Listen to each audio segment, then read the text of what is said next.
annual California State Science Fair. There's nothing like the voice of a Southern Baptist minister to wake up and shake up an audience. Mr. Toastmaster, fellow Toastmasters and friends, that's how I addressed 3,000 people in the Los Angeles Sports Arena in 1996 at the opening ceremony of the California State Science Fair.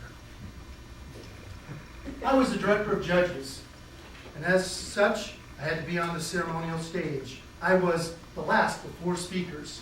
The first speaker was the director of the California Museum System. Are you excited yet? He liked to speak in one tone as if the keyboard didn't have any other keys on it. He liked that one tone, and he started off by saying, "You guys should all applaud for yourself for being here." And he continued to deliver his monotone monologue for 5 minutes.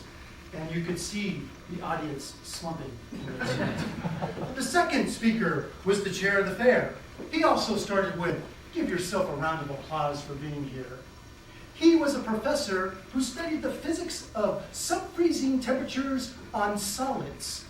Very chilling stuff. He delivered 8 minutes of the logistics of the fair, and the audience thought that was very chilling stuff. And they continued to sink in their chairs.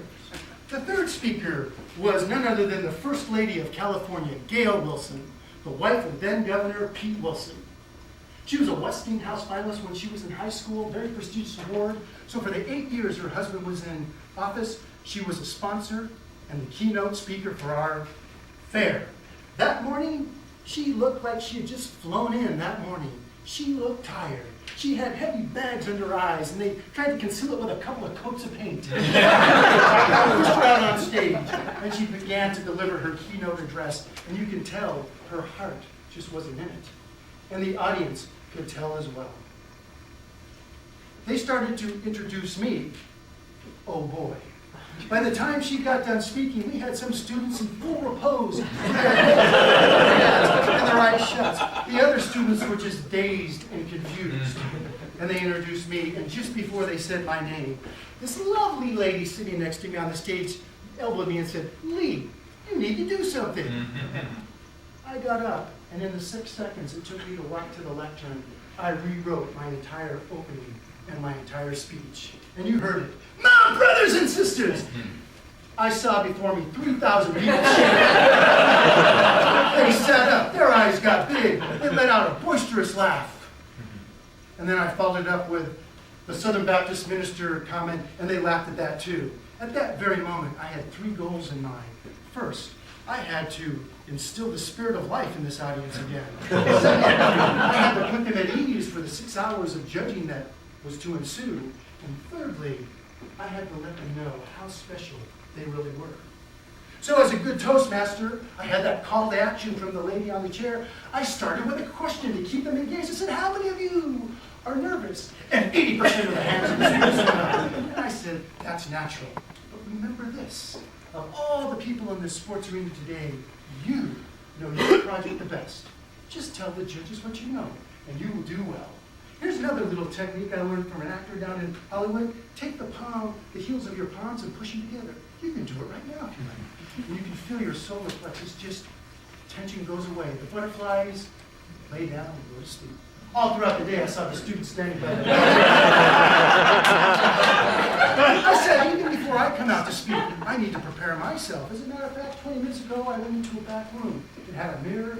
I was checking to make sure everything was okay, practicing a few lines, and a young student walked in. And when she saw me, she was startled. She said, "Oh, you must be one of the speakers." I said, "Why, yes, I am."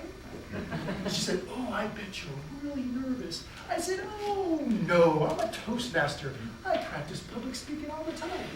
She looked at me very puzzled and said, "Then why are you in the women's restroom?"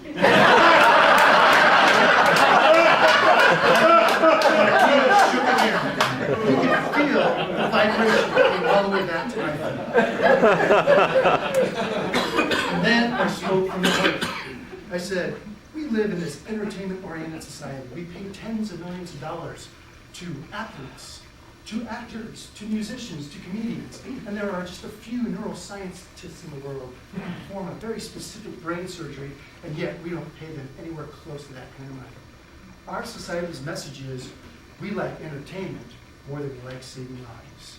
I said, all of you out there today, you are the leaders of tomorrow. You're going to solve all our problems. You're the young scientists and engineers. Some of you will be doctors, some of you will be chemists, some will be pharmacists, some will form your own companies, and some of you might even be CEOs. And some of you might even contend for the Nobel Prize. Realize that the Nobel Prize will get to speak the night before.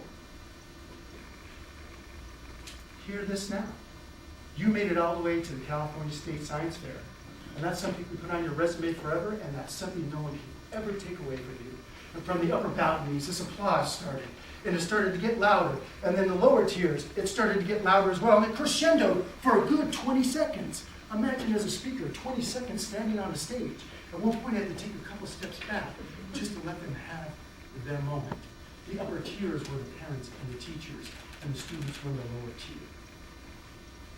On that very day, Toastmasters, I realized, had changed my life.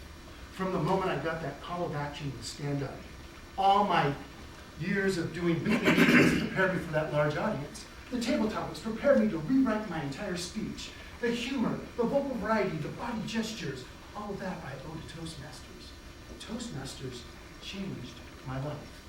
And on that day, a Toastmaster changed 3,000 lives.